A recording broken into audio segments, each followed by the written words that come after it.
BBA, BCA, BCom computer కోర్సులో 100% placement లభించే ఏకైక డిగ్రీ కాలేజ్ కూకట్పల్లిలోని i3 డిగ్రీ కాలేజ్ 8367215215. నమస్తే, నేను Keshav. Welcome to Suman TV. ఆంధ్రప్రదేశ్లో కొత్త ప్రభుత్వం ఏర్పడింది. తెలంగాణలో 6 నెలల క్రితమే కొత్త ప్రభుత్వం ఏర్పడింది. అయితే ఇప్పుడు ప్రాంతీయ పార్టీల అస్తిత్వం పైన జాతీయ స్థాయిలో చర్చ నడుస్తుంది. ఎవరు ఊహించిన విధంగా ఘోర పరాజయాన్ని చవిచూసినటువంటి జగన్మోహన్ రెడ్డి తన పార్టీని కాంగ్రెస్లో విలీనం చేయాలని భావిస్తున్నట్టుగా ఒక ప్రచారం జోరుగా సాగుతుంది. ఇందులో నిజమెంత?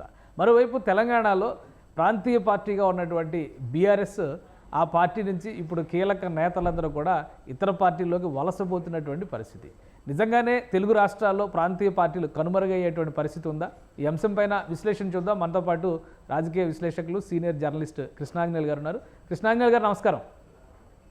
నమస్తే కేశవ్ గారు. కృష్ణాంజనేయులు గారు, ఈ ఏపీ రిజల్ట్స్ తర్వాత కొన్ని అనూహ్యమైన పరిణామాలు ఉంటాయని అందరూ ఊహించారు. అయితే రిజల్ట్స్ వచ్చిన తీరును బట్టే జనాలకు ఒక అంచనా వచ్చేసింది. జగన్మోహన్ రెడ్డి గారికి 11 సీట్లకి పరిమితం అవుతారని ఎవరు ఊహించలేదు. ఇప్పుడు కొత్తగా ఆయన బెంగళూరు టూర్ పైన విపరీతమైనటువంటి చర్చ నడుస్తుంది. ట్రోలింగ్స్, వైరల్స్, రకరకాల రూపాల్లో మెసేజ్ సర్క్యులేట్ అవుతున్నాయి. ఎంతవరకు వాస్తవం ఉండొచ్చు? జగన్మోహన్ రెడ్డి గారు పార్టీ విలీనమా, లేదంటే పార్టీ కాంగ్రెస్లో కలిపేసేటువంటి ప్రయత్నమా? అట్నుంచి చూస్తే కాంగ్రెస్కి నేతృత్వం వహిస్తుంది కూడా ఏపీలో ఆయన కుటుంబానికి చెందినటువంటి వ్యక్తే. దీనిపైన కూడా చాలా డిస్కషన్ జరుగుతుంది. నిజం ఎంతవరకు ఉండొచ్చు ఇందులో? కేశవ్ గారు, వైఎస్ఆర్ కాంగ్రెస్ పార్టీ వాళ్ళు అనేకమైనటువంటి ఒడిదుడుకుల మధ్య ప్రతికూలమైనటువంటి రాజకీయ పరిస్థితులు ఉన్నప్పుడు వైఎస్ఆర్ కాంగ్రెస్ పార్టీ ఏర్పడింది. ఆ ఏర్పడిన నేపథ్యం ఇవన్నీ కూడా తెలుసు. వైఎస్ రాజశేఖర రెడ్డి చనిపోయిన తర్వాత ఓదార్పు యాత్రకు కూడా జగన్మోహన్ రెడ్డిని అంగీకరించినటువంటి పరిస్థితులు వైఎస్ఆర్ కాంగ్రెస్ పార్టీని వ్యతిరేకించి ఆయన బయటికి రావటం, ఎంపీలు అందరూ కూడా వాళ్ళు రాజీనామాలు చేయటం, ఆ తర్వాత మళ్ళీ ఎన్నికల్లో పోటీ చేసి గెలవటం, ఇవన్నీ కూడా చూసాం. అయితే సొంతగా వైఎస్ఆర్ కాంగ్రెస్ పార్టీ పెట్టుకున్నారు. 2014లో పోటీ చేసి ఓడిపోయినటువంటి పరిస్థితి ఉంది. ఓడిపోయిన తర్వాత కూడా వైఎస్ఆర్ కాంగ్రెస్ పార్టీ 67 మంది ఎమ్మెల్యేల్లో 27 మంది ఎమ్మెల్యేలని తెలుగుదేశం పార్టీ తీసుకున్న తర్వాత కూడా 2019 వరకు కొనసాగింది. ఆ తర్వాత 2019 ఎన్నికలకు ముందు పాదయాత్ర చేయటం, జగన్మోహన్ రెడ్డి అధికారంలోకి రావడం, ఇవన్నీ కూడా మనం చూసాం. అప్పుడు ఒక చరిత్ర 151 మంది ఎమ్మెల్యేలతో వైఎస్ఆర్ కాంగ్రెస్ పార్టీ అధికారంలోకి వచ్చింది. 25 మంది ఎంపీలు, 22 మంది ఎంపీలు. అయితే అనూహ్యంగా 2024 వచ్చేసరికల్లా 151 సీట్లు కాస్త 11 సీట్లకు పడిపోయినటువంటి పరిస్థితి. మరి ఇప్పుడు 11 సీట్లకు పడిపోగానే, 4 ఎంపీ సీట్లకు పడిపోగానే వైఎస్ఆర్ కాంగ్రెస్ పార్టీ కనుమరుగైంది. వైఎస్ఆర్ కాంగ్రెస్ పార్టీలో కలిపేస్తారు అనేటువంటి చర్చ కొంత హాస్యాస్పదమైనటువంటి చర్చ. ఎందుకు అనంటే వైఎస్ఆర్ కాంగ్రెస్ పార్టీ ఇలాంటి ఒడిదుడుకులు ఎదుర్కొనే వచ్చింది. కాబట్టి ఈ ఒడిదుడుకుల్ని ఎదుర్కోగలిగినటువంటి సత్తా జగన్మోహన్ రెడ్డికి ఉంది, వైఎస్ఆర్ కాంగ్రెస్ పార్టీకి కూడా ఉంది. ఇక్కడ కీలకమైనటువంటి అంశం ఏంటంటే, మీరు తెచ్చిన ప్రస్తావన అసలు కాంగ్రెస్ పార్టీలో విలీనం చేస్తారు అని. ఒకవేళ కాంగ్రెస్ పార్టీలో విలీనం చేయాలి అని అంటే, కాంగ్రెస్ పార్టీ 2004 నుంచి 14 వరకు యూపీఏ అధికారంలో ఉంది. కేంద్రంలో అధికారం పోయిన తర్వాత ఇప్పుడు 10 ఏళ్ళు అంటే 3వ దఫా కూడా ఎన్డీఏ ప్రభుత్వము ముఖ్యమంత్రిలో కేంద్రంలో అధికారంలోకి వచ్చింది. యూపీఏకి ఇప్పుడు ఇండియా కూటమిగా ఉన్నటువంటి, గతంలో ఉన్నటువంటి యూపీఏ కానీ ఇప్పుడు ఇండియా కూటమికి కానీ కాంగ్రెస్ నేతృత్వం వహించేటువంటి పరిస్థితి కూడా అసలు ఆ స్థితిలో ఉందా లేదా అనుమానాలు ఉన్నాయి. రీజనల్ పార్టీస్ చాలా కలుపుకొని 30-35 పార్టీలు కలుపుకొని ఇండియా కూటమి ఏర్పాటు చేశారు. అయినా అధికారంలోకి రాలేకపోయింది కేంద్రంలో. ఇక్కడ అధికారంలో ఉన్నటువంటి కాంగ్రెస్ పార్టీ ఎక్కడుంది? ఇటు కర్ణాటక, అదే విధంగా తెలంగాణలో అధికారంలోకి వచ్చినటువంటి పరిస్థితి. మరి భవిష్యత్తులో కాంగ్రెస్ అధికారంలోకి రాగలదా కేంద్రంలో? లేదు అని అంటే ఇండియా కూటమి ఏమన్నా కాంగ్రెస్ నేతృత్వంలో రాగలదా లేదనేటువంటిది ఇంకొక 5 సంవత్సరాల తర్వాత తేలేటువంటి అంశం అండి. అలాంటి పరిస్థితుల్లో మీరు ఇప్పుడు అసలు కాంగ్రెస్ పార్టీ కేంద్రంలో అధికారం లేదు, పోనీ ఆంధ్రప్రదేశ్ లో వాళ్ళు ఏమైనా అధికారంలోకి వచ్చారంటే వాళ్ళు అధికారంలో లేరు. వాళ్ళ కనీసము 1.27% ఓట్లు అండి వాళ్ళకి వచ్చింది 2019 ఎన్నికలు. ఇప్పుడు 1.72%కి వచ్చారు. అంతకన్నా ఏం లేదుగా. అసలు కాంగ్రెస్ పార్టీకి ఆంధ్రప్రదేశ్ లో అసలు మనుగడే లేనటువంటి పరిస్థితుల్లో వైఎస్ఆర్ కాంగ్రెస్ పార్టీ 40% ఓట్లు ఉన్నటువంటి వైఎస్ఆర్ కాంగ్రెస్ పార్టీలో ఎలా విలీనం చేస్తారని అనుకుంటారు మనం? అసలు ఇది ఆచరణ సాధ్యమైనటువంటి పనేనా? నాకున్నటువంటి సమాచారం ఏమిటంటే, రానున్నటువంటి కాలంలో వైఎస్ఆర్ కాంగ్రెస్ పార్టీకి రాజకీయ ప్రతికూలమైనటువంటి పరిస్థితులు ఉన్నటువంటి మాట వాస్తవం. 164 అసెంబ్లీ సీట్లు తెలుగుదేశం, జనసేన, బీజేపీ కూటమికి వచ్చాయి. 4 స్థానాల మీద 21 ఎంపీ స్థానాలు ఈ కూటమికి వచ్చినటువంటి పరిస్థితి ఉంది. అయితే ఇప్పుడున్నటువంటి పరిస్థితుల్లో వైఎస్ఆర్ కాంగ్రెస్ పార్టీ ఆఫీసును కూల్చేయటము, అదే విధంగా ఈ మద్యము, ఇసుక, ఇంకా ఇతర కేసులేవో కొన్ని జగన్మోహన్ రెడ్డి మీద, వైఎస్ఆర్ కాంగ్రెస్ పార్టీ నేతల మీద పెట్టేదానికి కూడా అవకాశాలు ఉండొచ్చు. జగన్మోహన్ రెడ్డి కేసులు కొత్త ఏం కాదు. ఇలాంటి పరిస్థితుల్లో నేను అనుకున్న దాని ప్రకారంగా అయితే షర్మిల ఇప్పుడు ఆంధ్రప్రదేశ్ లో పిసిసి పగ్గాలు చేపట్టారు 2024 ఎన్నికలకు ముందు. కాంగ్రెస్ పార్టీకి ఆవిడే లీడర్ గా ఉన్నారు. ఆయన జగన్మోహన్ రెడ్డి వ్యతిరేకంగా కూడా ప్రచారం చేశారు. నాకున్నటువంటి సమాచారం మేరకు ఏంటంటే ఇప్పుడున్నటువంటి ప్రతికూలమైనటువంటి పరిస్థితుల్లో జగన్మోహన్ రెడ్డి, షర్మిల, వాళ్ళ కుటుంబం అంతా కూడా ఏకమయ్యేటువంటి పరిస్థితులు ఉన్నాయి. అందుకు వైఎస్ఆర్ ఫ్యామిలీ జగన్మోహన్ రెడ్డికి, షర్మిలకు కూడా కొంత సంధి కుదిర్చేటువంటి ప్రయత్నం చేస్తున్నారు అని. అంటే షర్మిలాగైనా జగన్మోహన్ రెడ్డి దగ్గర సంధి చేసుకుంటే కాంగ్రెస్ పార్టీని వీడి ఆవిడే వైఎస్ఆర్ కాంగ్రెస్ పార్టీలో చేరేదానికి అవకాశాలు ఉండొచ్చు. అంతే తప్ప ఇప్పుడు బెంగళూరు కేంద్రంగా జరుగుతున్నటువంటి చర్చలన్నీ కూడా డీకే శివకుమార్ చుట్టూ కాంగ్రెస్ పార్టీ, అక్కడ డిప్యూటీ సీఎం ఆయన కీ రోలు, అలానే షర్మిలని కాంగ్రెస్లోకి తీసుకురావడంలో కూడా ఆయనే ముఖ్యమైనటువంటి పాత్ర పోషించారు. కాబట్టి ఇప్పుడు వైరల్ అవుతున్నటువంటి ఈ అంశాలను బట్టి చూస్తే అటు జగన్ ఇటు వెళ్తారా లేదా షర్మిల అటు వస్తారా అనే దానికంటే కూడా కొన్ని కీలకమైనటువంటి మీరు రైజ్ చేసినటువంటి పాయింట్స్ ప్రాంతీయ పార్టీలకు సంబంధించి జాతీయ స్థాయిలో బీజేపీ అనుసరిస్తున్నటువంటి విధానం కావచ్చు, ఎన్డీఏ కూటమిగా కలుపుకున్నటువంటి వైనం కావచ్చు, ఈ రెండింటినీ చూసినప్పుడు ప్రతికూల పరిస్థితులు అనేవి లేవా? కేవలం రాజకీయాలు, కుటుంబ రాజకీయాల మీద మాత్రమే ఆధారపడి ఆంధ్రప్రదేశ్లో నడిచేటువంటి అవకాశం ఉంటుందా? కేశవ్ గారు, భారతదేశ రాజకీయాలని కన్నా మనం ఒకసారి పరిశీలిస్తే 2024 చూపించినటువంటి ఫలితం ఏంటంటే ఎన్డీఏలో కూడా బీజేపీకి పూర్తి స్థాయి మెజారిటీ లేదు. ఈ రోజున ప్రాంతీయ పార్టీల ప్రభావం అధికంగా ఉంది. ఆ ప్రాధాన్యత కూడా పెరుగుతున్నటువంటి పరిస్థితి ఉంది.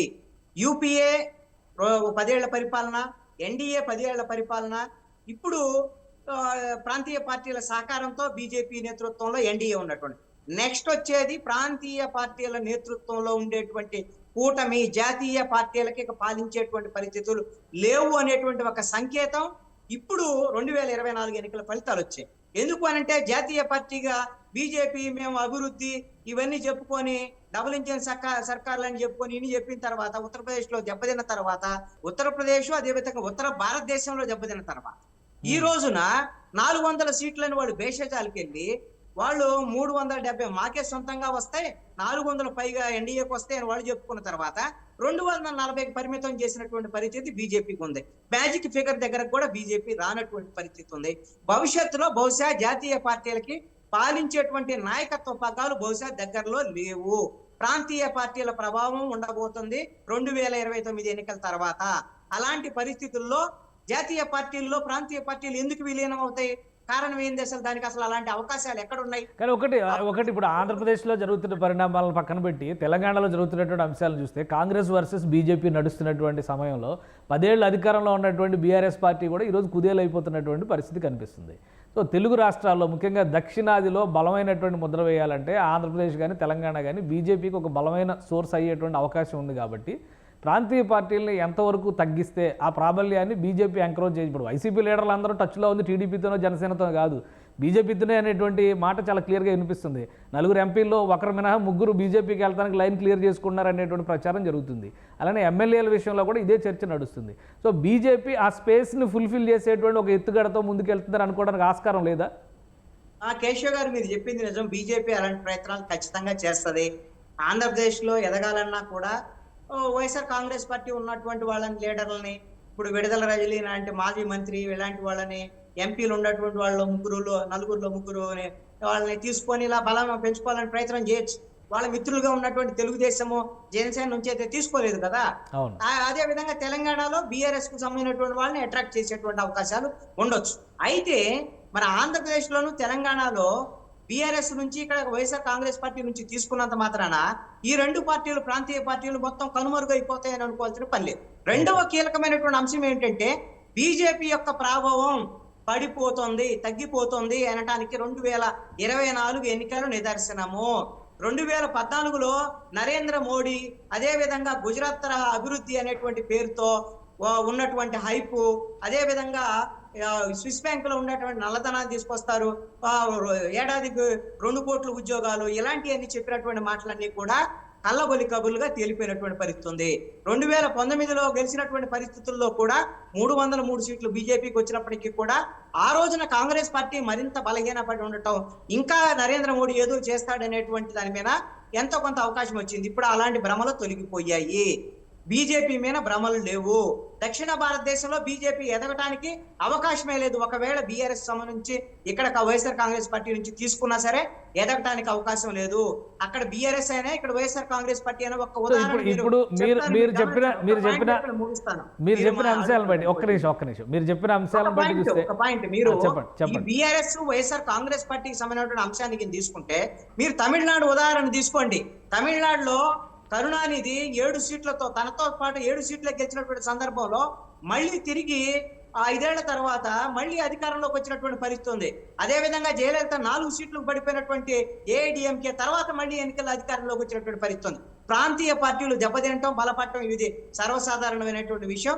ఆంధ్రప్రదేశ్ లో కానీ, తెలంగాణలో కానీ, దక్షిణ భారతదేశంలో కానీ బీజేపీ కానీ కాంగ్రెస్ అంటే ఇప్పుడు అక్కడ తెలంగాణలో అధికారంలో ఉంది.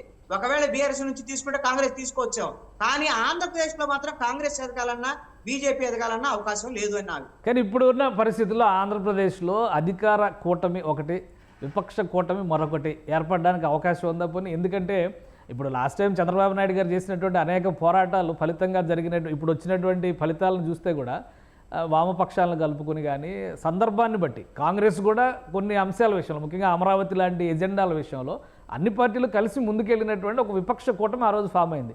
ఎలక్షన్స్ ముందర ఇప్పుడు ఏదైతే ఎన్డీఏ కూటమి అనేది తెర మీదకి వచ్చిందో అది కనిపించింది. ఆ విధంగా జగన్మోహన్ రెడ్డి ఒక బలమైన విపక్ష నేత అని అనుకుంటే ఆయన ఆధ్వర్యంలో కాంగ్రెస్ కానీ, వామపక్షాలు కానీ, ఇతర పార్టీలు ఏమైనా కలుపుకొని ఒక విపక్ష కూటమిని ఫామ్ చేయడానికి అవకాశం ఉందా? ఇక్కడ కేశవ్ గారు, వాస్తవంగా ఆంధ్రప్రదేశ్ లో ఇంత ముందు ఉన్నటువంటి ప్రతిపక్షాలన్నీ తెలుగుదేశం, జనసేన, బీజేపీ ముగ్గురు కలవటం వల్ల 164 అసెంబ్లీ స్థానాలు, 21 ఎంపీ స్థానాలు వచ్చాయి. ఇప్పుడు అసలు ప్రతిపక్షమే లేదు ఆంధ్రప్రదేశ్ లో. జగన్మోహన్ రెడ్డి 11 సీట్లకే పరిమితమైనటువంటి పరిస్థితి ఉంది. ఇలాంటి పరిస్థితుల్లో ఈ కూటమి ప్రభుత్వం చాలా దుందుడుగ్గా వ్యవహరిస్తుంది. ఈ 20 రోజుల్లోనే అలాంటి పరిస్థితులు కనపడుతున్నాయి. వైఎస్ఆర్ కాంగ్రెస్ పార్టీ ఆఫీసులు కూల్చివేత కానివ్వండి, మిగతా వ్యవహారాలు ఇవన్నింటిలో కూడా కక్ష సాధింపు రాజకీయాలు కనపడుతున్నాయి. అయితే అలాగే అనుమతులు లేకుండా నిర్మాణాలు చేసి కూల్చేయడం నేరమా? ఇప్పుడు 26 కార్యాలయాల్లో 18 కార్యాలయాలకు సంబంధించి కనీసం ల్యాండ్ అలాట్మెంట్ లెటర్ కూడా అఫీషియల్గా గవర్నమెంట్ నుంచి ఇవ్వలేదు. అలాంటి చోట దాదాపు 50 to 60% నిర్మాణాలు పూర్తయినాయని అధికారులు ఒక నోట్ రిలీజ్ చేశారు ఇవాళ. సో అంటే పర్మిషన్స్ లేకుండా నిర్మాణాలు కట్టుకోవడం, మొత్తం భవనాలన్నింటినీ ఆంధ్రప్రదేశ్ లో ఉన్నటువంటి వాటిని అన్నింటినీ కూల్చేద్దామా? కూల్చేయడం కాదు, కూల్చింది ఒకటే భవనం, కూల్చింది ఒకటే భవనం. 26 భవనాల్లో 18 భవనాలకు అసలు అలాట్మెంటే లేదంటున్నారు అధికారులు. దాని మీద ఒక విధానపరమైన నిర్ణయం తీసుకుంటా అంటారు. ఒక నిర్ణయాన్ని బట్టి కక్ష సాధింపు అనేటువంటి కన్క్లూజన్ ఇచ్చేయగలమా? అని కంక్లూజన్ కాదు, అసలు కూల్చి అంత తొందరగా 20 రోజుల్లో ఎన్నో ప్రయారిటీ అంశాలు ఉండగా వైఎస్ఆర్ కాంగ్రెస్ పార్టీ అంటే అక్కడ లీగల్ పాయింట్ ఉంది కృష్ణాంజలి గారు, అక్కడ ఒక లీగల్ పాయింట్ ఉంది. సీడాక్సిస్ రోడ్డు మార్గంలో ఈ నిర్మాణం జరుగుతుందని అధికారులు ఆ రోజే ఒక నోట్ కూడా రిలీజ్ చేశారు. సీడాక్సిస్ రోడ్డు లేఅవుట్ నంబర్ 202/A1 అనేటువంటి దానిలోనే నిర్మాణం చేశారు. ఇమీడియట్గా వీళ్ళు కేసు వేశారు కాబట్టి కేసు మళ్ళీ ఫర్దర్గా ప్రొసీడ్ అయితే ఆ నిర్మాణాన్ని ఇప్పుడు తొలగించకపోతే స్టేటస్ కో వస్తే సీడాక్సిస్ రోడ్ నిర్మాణం కూడా ఆగిపోద్దని అధికారులు చెప్తున్నారు. సో అదొక్కటే మినహా మిగతా వాటికి అన్నిటికీ నోటీసులు అంటించే ఉన్నారు. అదే నోటీసులు ఇచ్చారు. ఇప్పుడు ఇదొక్కటే కూల్చారు, మిగతా అన్నిటికీ నోటీసులు ఇచ్చారు కదా.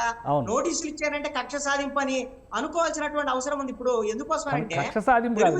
నేను అన్న ఒక పాయింట్ కనీస అనుమతి లేకుండా ప్రభుత్వ స్థలాన్ని తీసుకుని అక్కడ 50% 60% నిర్మాణం చేయడం సహేతుకమా, సక్రమమా? దానికి నోటీస్ ఇవ్వడం కూడా నేరమా? అది కక్ష సాధింపు కిందకే వస్తుందా? ఎస్, అందుకనే మీరు గమనించండి, ఈ రోజున Telugu Desam party office national highway పక్కన మంగళగిరిలో హైవేలో ఉంటుంది. ఆ ఆఫీస్ కూడా రాష్ట్ర ప్రభుత్వం తెలుగుదేశం అధికారంలో ఉన్నప్పుడే రాష్ట్ర ప్రభుత్వం కేటాయించినటువంటి స్థలంలోనే దాన్ని కట్టారు. దాంట్లో కొంత ప్రభుత్వ స్థలము ఆక్రమించారని, కొంత అసైన్ ల్యాండ్ ఆక్రమించారని నోటీసులు ఇవ్వటం, ఇవన్నీ కూడా ప్రస్తుతం ఈ కేసు కోర్టు పరిధిలో ఉన్నటువంటి అంశం. మరి ఆ విధమైనటువంటి దాంట్లో ప్రభుత్వానికి సంబంధించినటువంటి స్థలాలని ప్రభుత్వం వైఎస్ఆర్ కాంగ్రెస్ పార్టీ అధికారంలో ఉన్నప్పుడు వాళ్ళు ఏం చేశారు, వైఎస్ఆర్ కాంగ్రెస్ పార్టీకి పార్టీ కార్యాలయాల కింద ఆ స్థలాలు కేటాయించి దాన్ని లీజు కింద రాసి ఇంకా అలాట్మెంట్ దానికి సంబంధించిన ప్రొసీజర్ అయితే ఉండొచ్చేమో. అందుకని అకస్మాత్తుగా ఇప్పుడు అమరావతి పరిధిలో ఉండేటువంటి ఒక భవనం సీడ్ యాక్సెస్ రోడ్డు కట్టముందు అనుకుంటే దాన్ని ఎస్టాబ్లిష్ చేయొచ్చు, కూల్చివేయటానికన్నా ముందుగానే ఎస్టాబ్లిష్ చేసి కూల్చివేస్తే బాగుండేది. అంశం ఏంటంటే సో ఈ కక్ష సాధింపులు ఉంటాయి కాబట్టి కలయికలు కూడా ఉండొచ్చా? ఈ రకమైనటువంటి కక్ష సాధింపులు ఉంటాయి కాబట్టి కలయికలు ఉండొచ్చా? కలుపుకొని వైఎస్ఆర్ కాంగ్రెస్ పార్టీకి ఇలాంటి డిఫెన్సివ్ ఉద్యమాలు చేయాలి అని అంటే, వాళ్ళు ప్రతిపక్ష పార్టీలన్నీ కలుపుకోవాలి అని అంటే నియంతృత్వ పోకడలతో జగన్మోహన్ రెడ్డి వ్యవహరించారు అధికారంలో ఉన్నప్పుడు. కాబట్టి సిపిఎం, సిపిఐ, మిగతా చిన్న పార్టీలు వీళ్ళందరూ కలుపుకోవాలి. జేబీఎం భారత పార్టీ, ఇలాంటి పార్టీలన్నీ చాలా ఉన్నాయి. ఇప్పుడు మొన్న జడా శ్రవణ్ కుమార్ జేబీఎం భారత పార్టీ తరఫున జగన్మోహన్ వైఎస్ఆర్ కాంగ్రెస్ పార్టీ ఆఫీసులు కూలగొట్టడం తప్పు అని మాట్లాడినటువంటి పరిస్థితి ఉంది. ఇలాగా ప్రజాస్వామికవాదులుగా ఉండేటువంటి పార్టీలు ఉన్నాయి. వీళ్ళందరినీ కలుపుకొని ఒక ప్రజాస్వామిక ఉద్యమాన్ని నడిపేటువంటి దిశగా ప్రతిపక్షంగా ఉండేటువంటి చిన్న పార్టీలు సిపిఎం, సిపిఐ అందరిని కలుపుకొని, అవసరమైతే కాంగ్రెస్ పార్టీని కూడా కలుపుకొని వైఎస్ఆర్ కాంగ్రెస్ పార్టీ ఉద్యమం చేయాలి అని అంటే మరి వాళ్ళతో సంధికి వెళ్ళాలి. ఎందుకంటే వాళ్ళ మీద కూడా నియంతృత్వ పోకడలే అలాంటి అవలంబించారు జగన్మోహన్ రెడ్డి. అవన్నీ మర్చిపోయి మరి ఇప్పుడు వాళ్ళు జగన్మోహన్ రెడ్డితో చేయగలుగుతారా లేదా చూడాలి. రైట్. థ్యాంక్ యూ కృష్ణాంజలి గారు, మీ అభిప్రాయాలు తెలియజేసినందుకు. ఆంధ్రప్రదేశ్ రాజకీయాల్లో కొన్ని కీలక పరిణామాలు జరగబోతున్నాయి. ఒకటి, ఇప్పుడు వైరల్ అవుతున్నటువంటి వార్తలను బట్టి చూస్తే కాంగ్రెస్, వైసీపీ మధ్య సయోధ్య కుదిరేటువంటి అవకాశం ఉందా, లేదా ప్రచారం జరుగుతున్నట్టుగా విలీన ప్రతిపాదనలు ఏమైనా ఉన్నాయా? ఇది తేలాలంటే కొంత సమయం పడుతుంది. మరోవైపు కొత్తగా ఏర్పడినటువంటి ప్రభుత్వం తీసుకుంటున్నటువంటి నిర్ణయాలు ప్రతిపక్షంలో ఉన్నటువంటి వైసీపీకి ఇబ్బందికరంగా మారేటువంటి అవకాశాలు ఎక్కువగా ఉన్నాయి. ముఖ్యంగా విపక్ష నేతగా ఉన్నటువంటి జగన్మోహన్ రెడ్డి ప్రతికూల పరిస్థితులు ఎదుర్కొంటారు కాబట్టి విపక్ష కూటమిని ఫామ్ చేస్తారా లేదా అనేది కాలమే నిర్ణయించాల్సినటువంటి అంశం. గతంలో అనుసరించినటువంటి నియంతృత్వ పోకడలని పక్కన పెట్టి జగన్మోహన్ రెడ్డి ప్రజాస్వామ్యయుతంగా విపక్ష పార్టీలతో సంప్రదింపులు జరిపితే ఇది సాధ్యమయ్యే అంశమే అనేటువంటి మాట కృష్ణాంజలి గారు విశ్లేషిస్తున్నారు. ఇది special discussion. Keep watching. Suman టీవీలో మీ పర్సనల్ అండ్ బిజినెస్ ప్రమోషన్స్ కోసం కింది నెంబర్కి కాంటాక్ట్ చేయండి.